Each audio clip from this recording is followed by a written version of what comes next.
Hola chicos, ¿cómo están? Bueno, ahora sí, nos vamos a meter de lleno en explicar qué es este tema nuevo, que se llama Passive Voice o en español voz pasiva, y en el caso de cuarto año nos toca verla en presente y en pasado. Si hacemos una breve pasadita por lo que habíamos hablado anteriormente, teníamos en claro que en esta cuestión, en estas segundas oraciones que veíamos, había un desorden de oración, aparecía el verbo to be, en is o are, se cambiaba el verbo a tercera columna y algunas palabras ¿sí? parecían que se omitían. Básicamente eso era nuestro resumen de lo que habíamos visto. Bueno, ahora vamos a ver un poco cómo es eso y vamos a entender un poco las categorías de color que estaban usadas en los ejemplos anteriormente. Las primeras oraciones corresponden a lo que nosotros conocemos como voz activa, es decir, la manera en la que hablamos siempre. Siempre tenemos si seguimos categorías lingüísticas comunes, tenemos un sujeto o una persona con un verbo y un objeto o un complemento. Es decir, tenemos un alguien o un algo que hace una acción, ¿sí? Y que yo tengo que explicar qué es esa acción que hace. Ese complemento es el que hace. Esto es para los que las categorías de arriba son muy abstractas. Es a veces más simple esto, ¿sí? Yo te puedo tener un alguien que es una persona o puedo tener un algo. Piensen en una tormenta, ¿sí? Una tormenta destruye una casa, ¿sí? Yo tengo que poner el que destruye. Como en este caso, si yo digo, ellos escriben, ¿sí? Buenísimo, pero yo quiero saber qué escriben, ¿sí? Porque pueden escribir muchísimas cosas. Bueno, en este caso eran ideas, ¿sí? Ese es el orden que siempre seguimos en las oraciones activas, ¿sí? O en la forma en la que hablamos. Ellos eligen una idea. La profe divide a los alumnos en grupos, ¿sí? Son todos ejemplos en los que yo puedo ir metiendo en cada cuadradito, ¿sí? Cada cosa. Ahí también tienen los colores de por qué usé para que se den cuenta los cambios. ¿Qué pasa? En la segunda oración, es lo que nosotros conocemos como voz pasiva, hay un desorden de este orden lógico que usamos e invertimos. ¿Sí? Fíjense que el objeto pasa para adelante, ¿sí? El verbo queda en el mismo lugar, pero recuerden que le poníamos el verbo to be adelante y pasábamos el verbo a tercera columna, en este caso selected va con ed.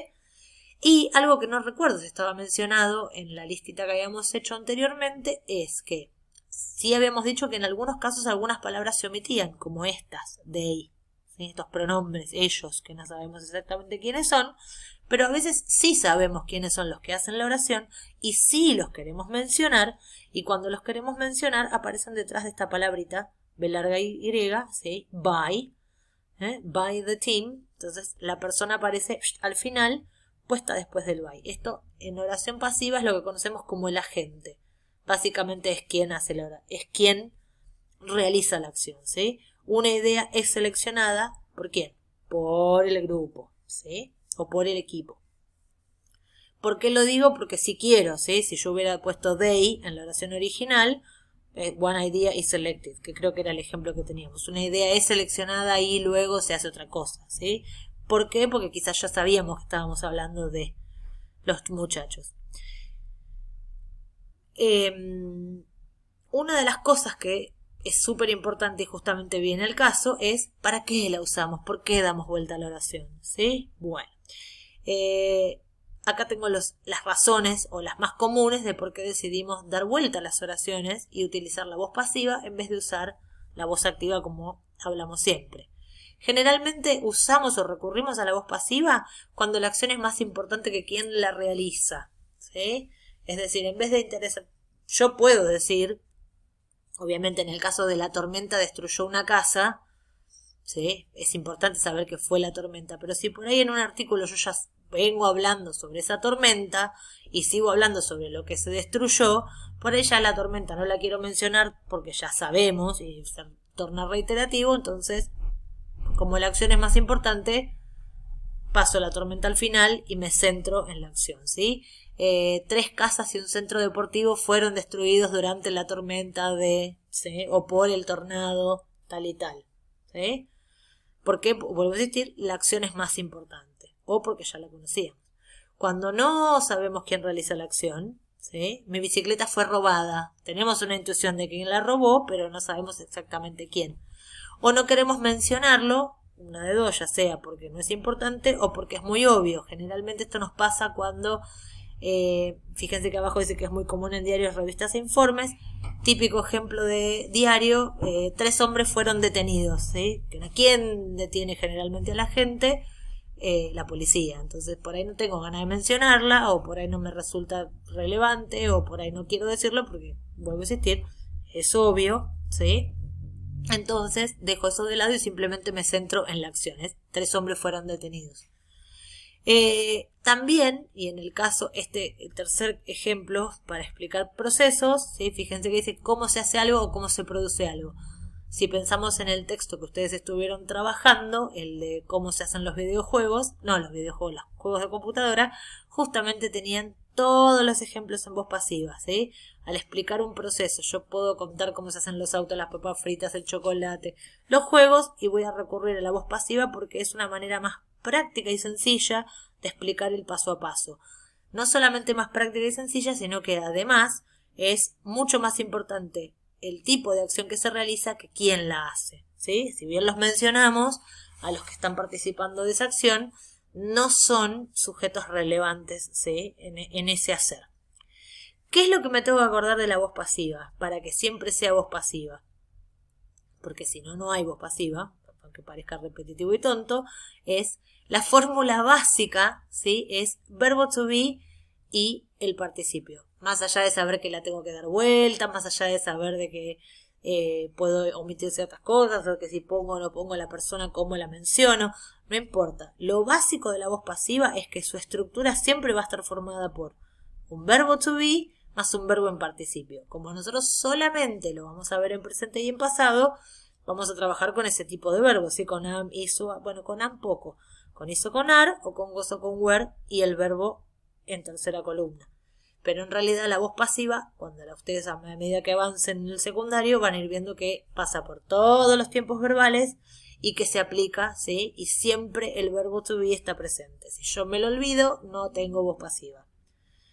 ¿Qué es lo que me indica el verbo to be? Es la que marca el tiempo, ¿sí? Yo voy a saber si tengo que poner, en el caso de que sea yo el que tengo que transformar las oraciones, mirando la oración en voz activa, voy a saber si tengo que elegir el verbo to be en presente o en pasado, ¿sí? Y mirando al objeto que pasa para adelante, es decir, a la personita, o al que se va a convertir en el que realiza la acción, voy a saber si tengo que elegir entre singulares o plurales, ¿sí? Para que esto sea más claro, si ustedes se fijan, ¿sí? Por ejemplo, acá yo tenía they write down lots of ideas. Cuando yo daba vuelta a esta oración, me voy a ir al otro ejemplo anterior, they write down lots of ideas, fíjense que al cambiarla de lugar, lots of ideas aparece con un are adelante. ¿Por qué? Porque este verbo to be siempre tiene que responder a lo que tiene delante de él, ¿sí? Y en este caso son ideas, muchas ideas, por lo tanto van en plural. Mientras que la segunda parte de la oración, one idea is selected, ¿sí? Elige el is porque responde a una sola idea. Y ponemos el verbo en tercera columna. Lo mismo con las demás, ¿sí? They write the definite plot is written. En este caso no hubo cambio porque es singular, pongo is, pero sí paso el verbo a tercera. Lo mismo acá, all these questions, ¿sí? Como son todas estas preguntas, va con are, paso el verbo a tercera columna, y en este caso que sí menciono quiénes son los que discuten todas esas ideas, voy a poner el by y menciono by the team, ¿sí? Todas esas ideas o todas esas preguntas son discutidas por el equipo. Básicamente esos son los ejemplos y son las cosas que me tengo que acordar. Yo les dejé, y les voy a dejar en realidad después el PowerPoint, ejemplos, ¿sí? De presente, siguiendo siempre el quién hace qué y después el quién acción qué, eso para que se den cuenta que sigo manteniendo las mismas categorías. Lo que hice fue invertirlas de lugar y les dejé ejemplos en presente y también les voy a dejar ejemplos más sencillos en pasado que por ahí los pueden ayudar, ¿sí? Lo más que tienen que acordarse es eso, si es is o are o si es was o were, dependiendo si son singulares o plurales.